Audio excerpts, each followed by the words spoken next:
Breath of the Wild was released in 2017, and to say that the game itself hasn't caused waves in the Legend of Zelda catalog is basically me lying. I know there are probably several videos out there already talking about this game, some going to uber detail and are probably hours long, but as I'm trying to talk about things that I have a passion about, I figured I'd talk about this game, and hey, I'm in the game for about 4 years that this game has been out. I've clocked well over 200 hours in it, probably the most I've ever put into a single game in my entire life, and that to me says something about a product, whether good or bad. It says I have no actual life, but it also tells me that there's something special to this game. Like, even whenever I play the game, I'm always finding something new to discover, something new to endeavor, and trying something new in the game. Breath of the Wild is an amazing game, and I, MangaKamen, would like to take on a journey to talk about this marvelous game. So if you give me a little bit of your time, I'll tell you the good, the bad, and everything in between that makes this game great.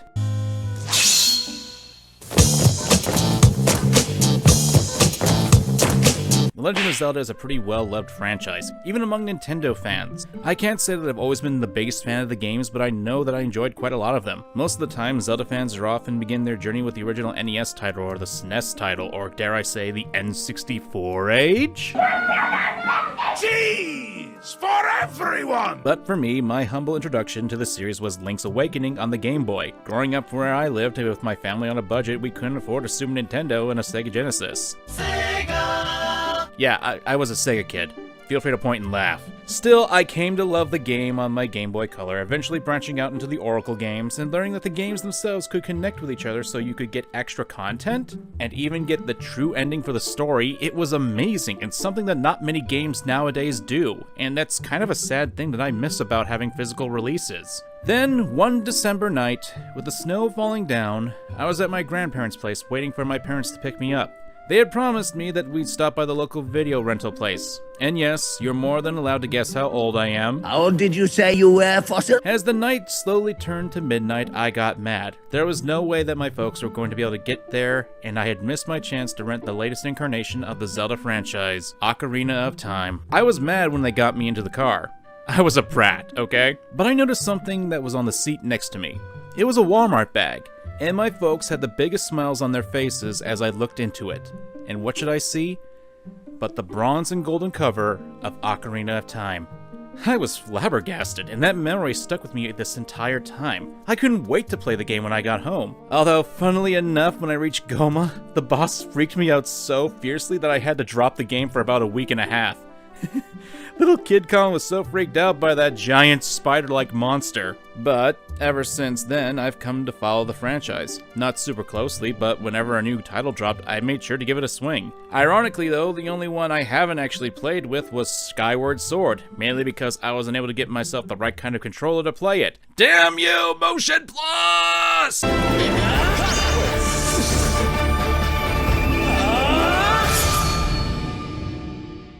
Still, what I'm trying to get at is that I greatly appreciated the series, even if it had the beginnings of becoming slightly stale. The Zelda formula was starting to show to me, and since I was able to play Skyward Sword, I basically had to shelve the series. That is, until a new game was teased. And boy oh boy, Breath of the Wild, it really shook up the formula. So, here's a question. Why did I waste so much time talking about my experience with the Legend of Zelda series? Well, aside from trying to push up more time into the algorithm, there is an actual point here. I had always had a few issues with the series, mainly because there's a lot of predictability in the series up to this point. One of them being that looking in the dungeon, it'll give you a clue and be used as part of the way to defeat the boss of the dungeon most of the time. That is a bit of a generalization, but one that I'm just being honest about. Breath of the Wild, on the other hand, there's one thing I can really say, it's that the best way to describe it is with one word.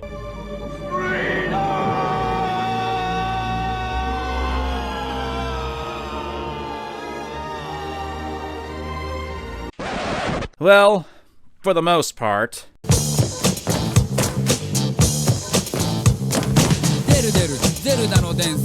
Ah, yes, one of the best scenes to see in a game, and one to really start it off. I mean, that's not really true. We start off with Link in his tidy Well, they're not really white. Great job, Kamen. Make sure you keep people tuned in with that wondrous script writing. Look, when talking about Breath of the Wild, it's probably one of the better looking games on the Switch, and for a damn good reason. This thing pushed the console to its limits, and looking at the PC upgraded version, holy hell, that is... Oh, yes. Still, to be frank, I'm still talking about the Switch version, since that is the initial way to play this game, and honestly, it's not a bad looking game, far from it.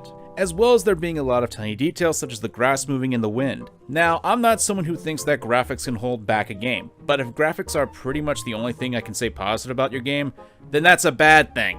There has to be something behind the pretty graphics. You can't just have frosting on a burnt cake. I'm in no way saying that Breath of the Wild is a bad looking game, though, far from it, but there are some issues that I do have with the graphics. The first being the over reuse of assets. One of the biggest would have to be the enemies and the over recycling of the models, with at most a palette swap and some other quirks.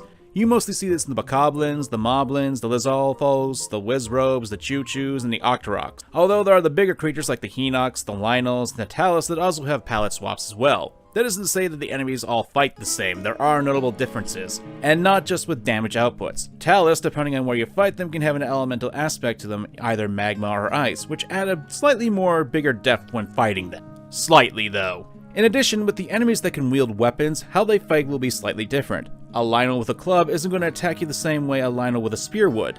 It would offer a different experience, but will still hold similar traits to other Lynel, like having a breath attack, a ramming attack, using a bow that has elemental arrows that can fire 3 at a time.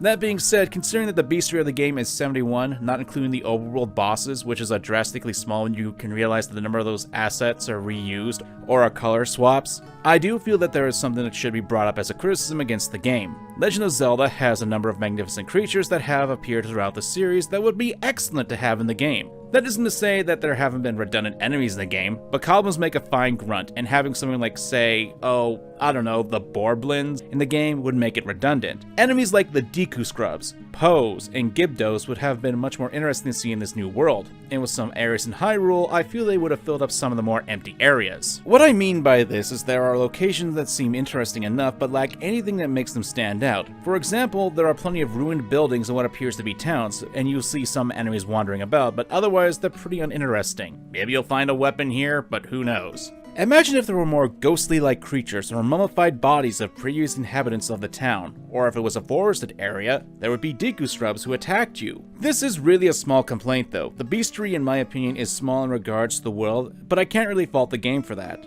Why? Mainly because of all the people in the world. The Hylians, the Zora, the Rito, the Gorons, and the Gerudo all have distinct models. Even amongst their respective races, I'd throw in the Koroks too, but I'm not too fond of their aesthetic, so take that as you will. But back to my main point, the characters for each race all have their unique flair to them, different body types, and it's expansive. I will say though, when it comes to the less humanistic characters, there are a little bit of less diversity in the body types. But we will see young, old, and somewhere in the middle for the characters. The sheer number of NPCs is amazing, and it really does flesh out the world, making more lived in. Still, I hold that there are some areas that I like to call dead areas that don't really have a lot of things going on there, if anything at all. But these NPCs, some of which you can actually meet out in the world, do cover up a good chunk of that emptiness. Sometimes you'll come across a woman who's attempting to cook, but it's a massive failing. Or you'll come across some adventurers who are fighting or running away from some monsters, and you can choose to help them and get rewarded.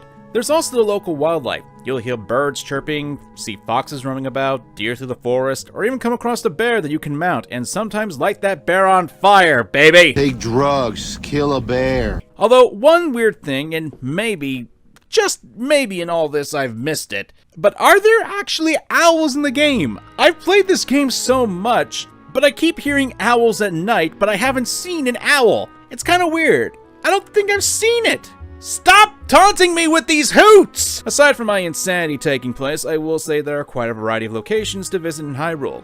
You've got yourself the typical Hyrule Plains, you've got the lava fields of Death Mountain, the beautiful Zora's Domain, the Deadly Desert, and other various locations and biomes. Then again, we keep coming to locations in Hyrule that aren't really all that interesting or have anything of note in them. I do have a bit of an issue with that, but considering the amount of content in this game, I'm willing to give it a slight pass. Now, there are some issues that I have with how the game runs, even with updates. I didn't notice in my first playthroughs of the game, but when there's a lot of stuff going on, even when the Switch is docked, there would be some serious lag. It would also happen when I was gliding across long stretches of land due to how the world would often be loaded in. Pop-in wasn't too much of a problem though, because that sort of thing doesn't bug me too much, but it's still something that I feel I need to bring up since it's an issue with the graphics, especially with games nowadays. I will say the game didn't break on me and there weren't any real glitches going on, but there were times that made me raise an eyebrow though. We'll float down here. Yes, we do. And people complained when Pokemon had to freeze things when going up ladders. While the game's graphics aren't the greatest, they're still pretty damn good. But pretty graphics don't make the game good, it has to play well too.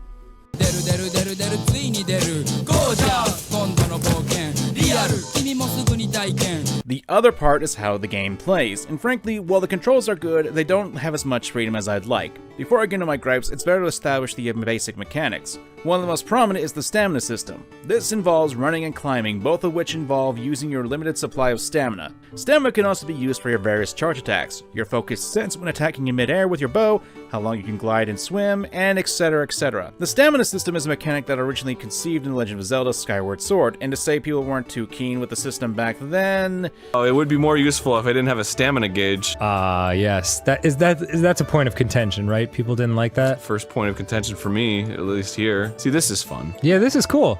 This is like some Ninja Gaiden stuff. My stamina going down like this for no reason. Whereas with this, it's just like you're doing one thing and then you can only do it for so long. And if you don't do it in time, then you fall and have to do it again. What the hell did I just listen to? Breath of the Wild, the stamina makes sense because it's a gate for how high you can go in certain areas. I see. So there's certain spots you can't go to, and also it's integrated into everything else that you do. Right. I mean, There's a relationship. It's like Monster Hunter. There's a relationship. You run, attack, and roll with stamina, so you have to mitigate. I mean, that's not really applicable to Breath of the Wild. You can attack enemies without wasting your stamina, and you can still move normally. The stamina system may be integrated into a lot of the mechanics of Breath of the Wild, but isn't into some of the more fundamental ones, such as fighting, dodging, and moving around, except when you're running. Stamina as a system in gameplay isn't an issue. And unlike, say, Nioh, which both you and the enemies have stamina bar in order to make the combat more dynamic, Breath of the Wild really doesn't have that level of complexity. I would say that the stamina system in Breath of the Wild is more fluid than Skyward Sword, obviously, and it's for the simple fact that you can increase the amount of stamina that Link can use in the game. Another obvious positive about the changes to the stamina system in Breath is that even in the unlikely event that your stamina wheel is depleted all the way down and you're in combat, you can still defend yourself in said combat. I think that's something that we need to address and it's a step up from the previous game design. That being said, even though there are limitations, I still say it's a good thing. Limitations, despite the common thought process that video game reviewers will tell you, are a good thing. Essentially, limitations are rules, and players will often use as a means to use the rules for their own gameplay. That's how people were able to discover small cracks in the limitations that allow them to do things as the skew bounce, using the glider at the last second when doing a drop attack to avoid taking damage. The thing about limitations is that they inspire players to experiment to see how far they can go with their techniques. Much like a studio that's creating a piece of film or animation, they work with their budget and try to have their creativity work around their limitations. Sometimes it works, other times it doesn't, but for Breath of the Wild, it certainly does. There are plenty of videos out there on YouTube that aptly show all the creative ways people were able to abuse the system or discover things that you didn't know.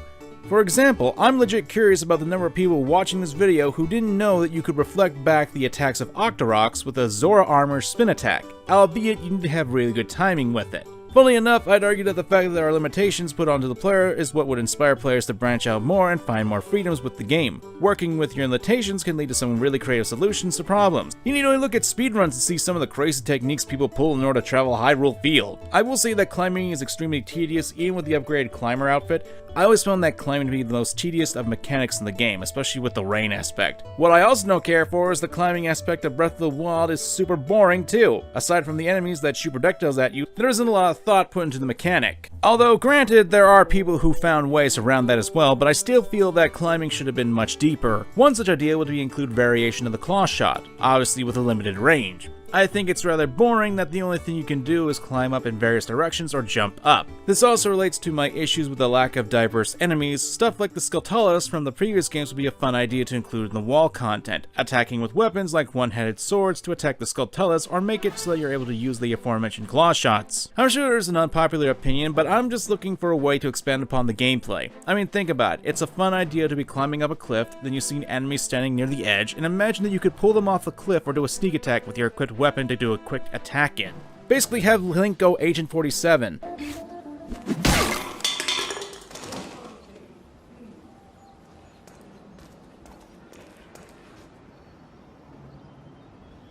Look!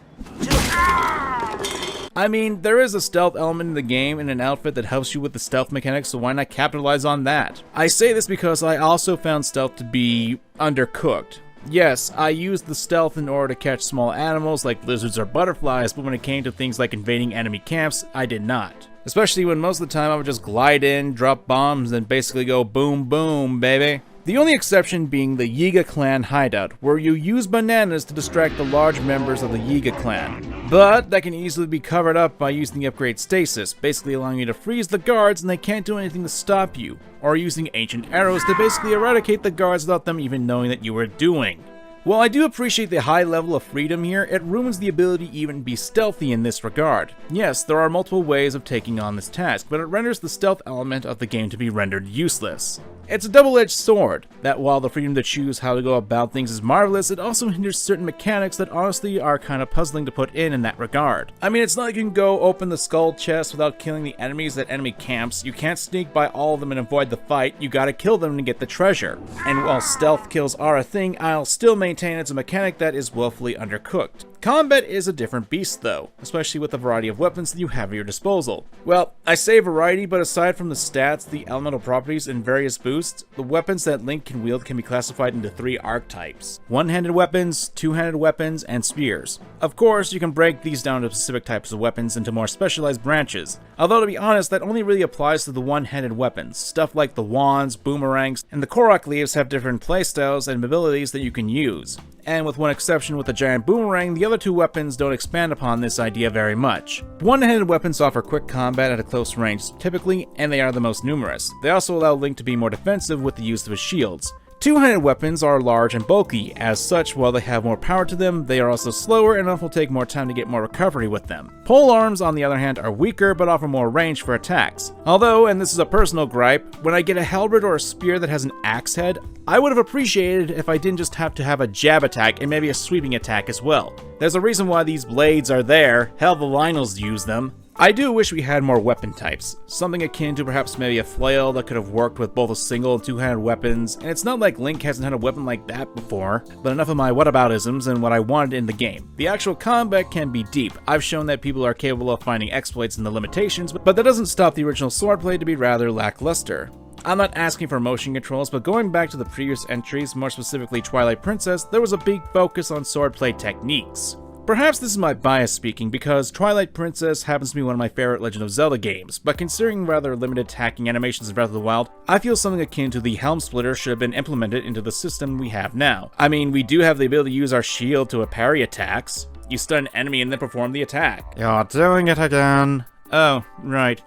Basic combat is still hit and miss with me, especially with things like the bow and arrows that once you get the bomb arrows, you can make sweeping enemies a lot easier. Helps that for some reason the enemies like to keep explosive barrels in their camps. I don't know, it just seems like a bad choice to be sleeping next to barrels of explosives, but who am I to question someone's life choices? I will say that while I do think it's a little bit shallow, I do enjoy the combat. Sometimes you just want to go in and slash things, but you can do more than just that. You can freeze enemies, you can electrocute them, or light them on fire. Then there's the more obscure techniques, like having your enemies holding onto a steel weapon in a lightning storm that can abuse them to the point of being struck by lightning. Or using the Lizalflow's blind spot, or shield stomping onto enemies, or using food to distract your enemies. Or one of my favorites, the AoE lightning attack, where you use a lightning-based weapon on a metallic object and it causes a large field of electricity to shock your enemies to death. While the baseline combat can be seen as limited, it can still be used in creative ways to defeat your opponents. And the enemies themselves do get stronger as you go through your journey. The more enemies you defeat, the stronger they become. They become smarter, they hit harder, and have more health to them. Also, they drop loot. That's always good. However, there's an issue, and that is that you can easily run away from your enemies. There isn't really anything stopping you from running away from a battle. Hell, there are times where I would just use shock arrows, paralyze a low-level enemy, and just steal their weapons for myself and then leave them be. There are a few things I want to talk about with the bosses in the game, but I want to save that for when I talk about the guardian beasts that act as the dungeons for the game. There is one enemy type I do want to talk about, and that's the guardians, the new type of enemies in the Zelda games. And I have to say, I'd rather enjoy the concept of ancient technology in a more medieval setting, as it gives a very unsettling feeling. I guess what helps is the sound design.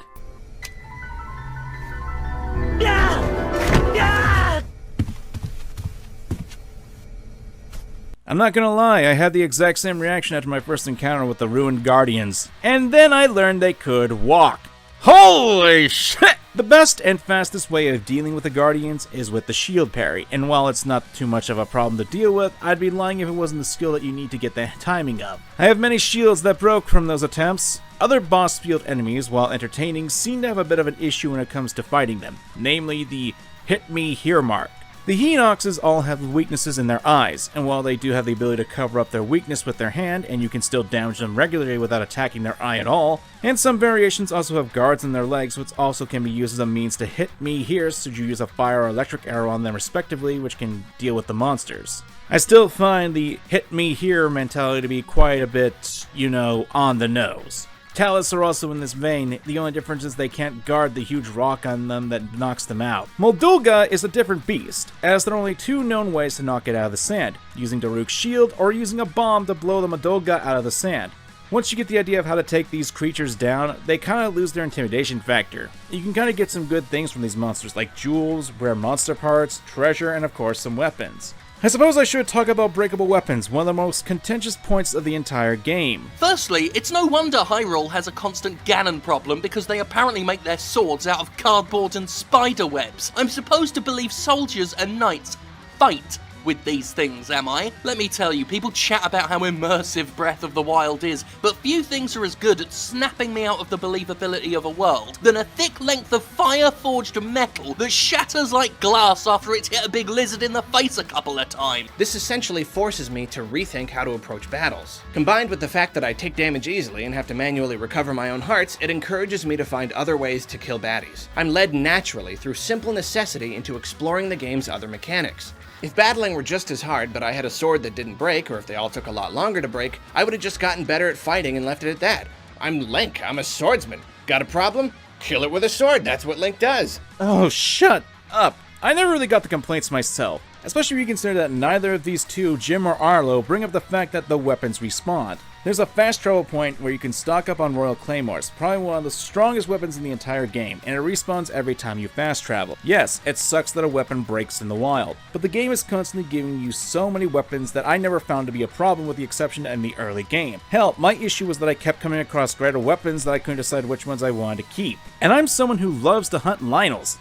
They've got great shit. Even if you wanted the weapons not to break, that would still take away much of the current game design. After all, it's made so that the more cheeky players who have the balls to sneak into Hyrule Castle with only 3 hearts and steal a high-powered weapon can't be done so they can storm the game. Korok seeds would be rendered useless, and you wouldn't want to experiment with the variety of weapons in the game. I find the complaint about wasting your good items on low-powered enemies to be a dumb one. It's up to you to manage your inventory, it's up to you to decide how you want to spend your Korok seeds to improve your inventory. Having breakable weapons makes sense, and it helps if you know what you're doing with the item management. Then again, it's Jim Beekman Sterling. They kind of thrive off controversies so they can make their views. And this is something that I kind of hate about gamers nowadays, and that's the mindset of things like this shouldn't be in the game. That you have to think and work to keep your good items, and it's not just handed to you. Trust me, I've seen how gamers get something that they complained about for a long time, and when they got it, they certainly didn't like it, which is unfortunate that a lot of gamers refuse to actually go along with the core aspect of the gameplay, which is the collecting of weapons and items.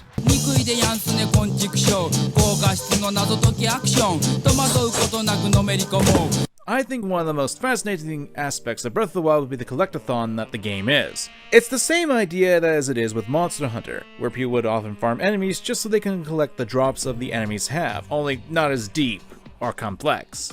I have a confession to make. I love collecting items in video games. I think it's one of the best parts of games. I love it when I defeat an enemy and they drop the precious stuff. I love how there's so many kinds of items out in the world and that there's a use for each of them. From stuff using the items to help strengthen your clothes, or using the fireflies you have in order to make someone happy, or if you just want to make some delicious food, the items in Hyrule all have a use. I never thought of anything that I collected was useless, and hey, it's not like I have a limited inventory space. Insert joke about how Link can carry all that stuff. I get that realism is a thing that people want in games for some reason, but sometimes there's a point where complaining about realism is just tiresome. Immersion and realism are not interchangeable. If the game was realistic, you would die only after getting shot once, you would spend hours of the game talking to people and waiting, you would have to actually play for a year before you leveled up even once, and most of that playtime would be training rather than killing monsters. Realism is dead boring. If realism was fun, we wouldn't be playing games, we'd be playing real life. Breath of the Wild has a good mixture of realism and fantasy. After all, when I kill an enemy in the wild, I'm glad I don't have to skin it and it leaves the rotting corpse on the ground. No, instead I'm giving an already cut piece of meat. Delicious. Then I'm wishing that Link would wash before you decide to cook it, but whatevs. Roll! Enemies, when defeated, explode into clouds of smoke and leave their teeth, horns, and tails behind, as well as some loot. It really makes the collecting system more streamlined and creative, as well as just being a fun system. Hell, with the exception of the first time you collect an item or open up a treasure chest, you don't get the standard "you found this item." It just pops up on the side of the screen and all you need is to push the button. The best way to make collecting not be a chore is to streamline it as best you can so that it doesn't become a chore for people to go get the items that they earned. The items you can collect is something that really fascinates me, especially when you get to grab more elusive items, stuff like the randomized star pieces or the shards of the 3 dragons that fly around Hyrule. It's satisfying the first time you come across these events, and the first time trying to optimize how to get more and more of these items comes off as a real accomplishment. So what exactly do you use with these items? I've already stated earlier that you can cook them, and you can use these items to improve your armor via the Great Fairies. And sometimes, if you do this, you can unlock on special editions, stuff like stealth armor giving you more running speed at night, or climbing gear that allows you to scale walls faster. These items also allow you to cook things that can help you with stat boosts, recover health, or in some cases, complete even side quests. While I do appreciate the system that we've had that allows you to traverse the world into various ways and tackle various challenges, it does come with a detriment, especially with the clothing. In the world, there are natural obstacles, harsh weather conditions being a prime example. I'm not against the idea of including things that can make things easier for the player to traverse the harsh desert or the cold winds. Hell, it'd be stupid for me to say that you shouldn't include that sort of thing in a game like this. But when it comes to the clothing system, it's a bit broken in my opinion that you can immediately change clothes whenever you like. It turned things like the weather obstacles into nothing, and if you're getting your ass handed to you in a fight, you can change into a more defensive armor. While the system is fluid and really does well to allow the player to have a lot of freedom in how to conquer the world and the battles how they want, I don't know. It just seems like it makes the game a bit too easy in some regards. But I hesitate to suggest a limitation since even though it does make the game a touch easier, it doesn't have too much of an impact. Most players when confronting a Lionel for their first time probably wouldn't get a dose of reality that just a change of clean underpants won't make too much of a difference. And that does lead into a few aspects that I do want to really touch upon.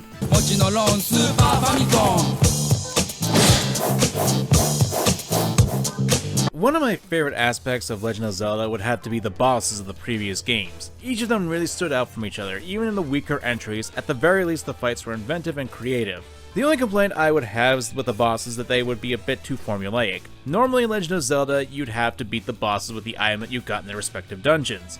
It was a bit formulaic, but that didn't mean the bosses were bad. Hell, Star-Lord is probably one of the most memorable bosses in the entirety of the series if you ask me, since it was such a high departure from the standard Zelda game. And with Breath of the Wild, well...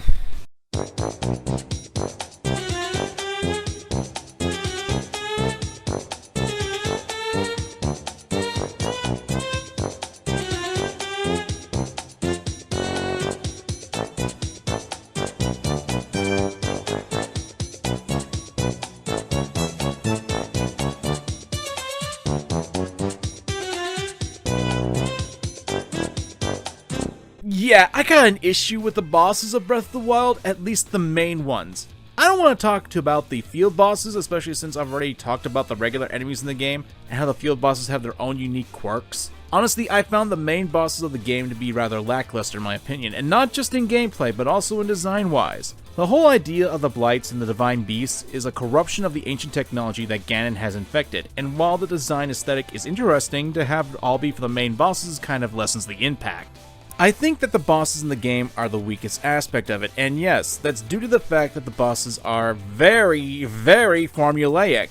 All the blights, save for the Thunder Blight Ganon, were all extremely easy to me, especially when you consider that if you're decently equipped, and you can take advantage of the boss's weakness with their eyes. And that's due to the freedom that players have. The developers would have to take into account that due to all the excess freedom that the game offers you, that the players would be willing to tackle the Divine Beasts in any order that they wished. So they had to make sure that the players, no matter how they were equipped, would at least be able to handle the bosses in a reasonable fashion. What sucks more about this is there were hints of the fighting in the bosses to be more unique fashions. Water Blight had the need for the cryosis, the Sheikah Slate power that allows you to produce ice blocks from water, but it's window dressing for the shooting it in the eye. Thunder Blight, you can use magnesis to bring metal rods to get close to the guy, but he was the most frustrating with the teleporting aspect. I personally think that if you had to use the Sheikah Slate abilities to defeat the Blights, it would have made the bosses more interesting.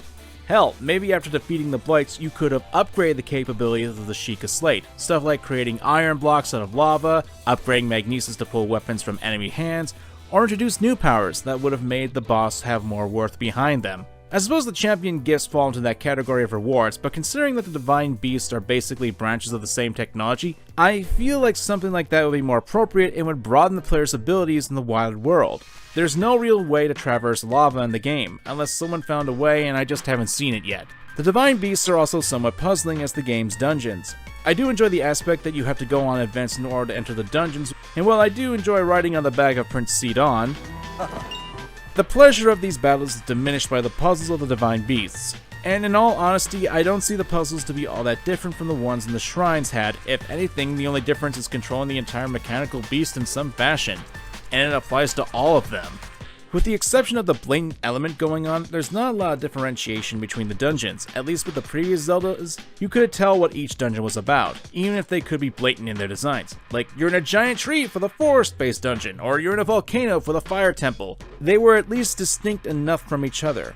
I get that these are giant machines that are cut from the same cloth, but still, I wish there was more diversity in level design when it came for the world of Hyrule. And we'll finally get to the final boss, Calamity Ganon, and while he's a bit more dynamic, his design is a bit more fleshed out and his attacks are a bit more varied, you will still have to utilize things like the laser deflection technique. What I will say is I'm not too keen on the reuse of the previous Blight's abilities, and I'm not too much of a big fan of having the Divine Beast cutting down a good chunk of his health. To me, that seems like a harsh thing for me to really accept. I'm looking for a challenge, and for doing the game and getting the special ability, they decide to neuter the final boss greatly.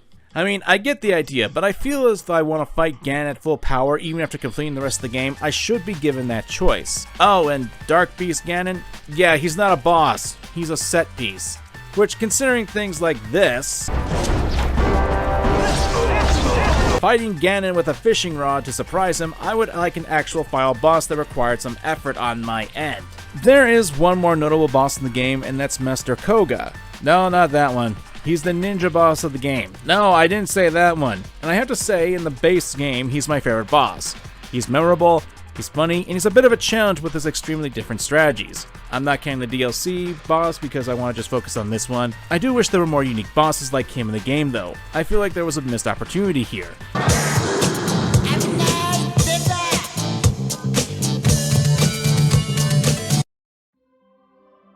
I don't know what to tell you here. I think the story's... I don't know. It's not offensive. You don't need to interact with it to save for the beginning of the game when you run through the tutorial for the basic controls, which... Side note, I like it on other playthroughs that you could skip the tutorial scenes. At least have the option. I suppose I should talk about the story itself, but I don't see why I should. I mean, what would I say? I mean, I could say I prefer the background and environmental storytelling, stuff that's not forcing you to watch it. If you want to see any of Link's memories, you made that choice to watch the cutscene, and you can still skip it. I do like how, as you, the player, can seek out information about areas, but there are some areas that aren't given the same treatment. But I will say there are plenty of YouTube channels that are making videos about this, and I'll make a few suggestions in the description for those channels. I don't want to talk about the story. I just don't.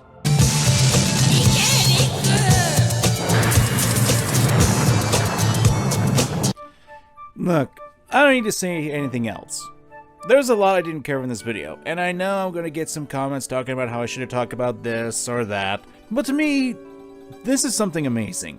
That there's so much to talk about with this game that I can't contain in a single video, and in all honesty, I don't want to. Until I went completionist with the shrines in the game, I restarted my game at least a few times, and every time I was able to do different playthroughs and different ways of playing to go through the different locations and how I went about things. The game is that free-formed and large that people, even to this day, are making content talking about this game and are still showing that there's more to this game than meets the eye.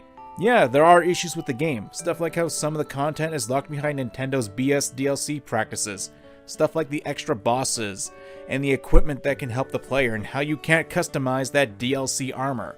But in all honesty, I do hope that I've gotten across that this is a great game. Much how like most of the internet loves to sing the praises of, and I can only hope that Breath of the Wild 2 can be not just as good, but expand upon the initial game. What I would love to see is an increase of weapons, increase of weapon types, various other upgrades to the powers, and of course, a new region to explore. But hey, that's just me. What are your guys' thoughts? I'm MangaKamen, and remember to examine your fandom.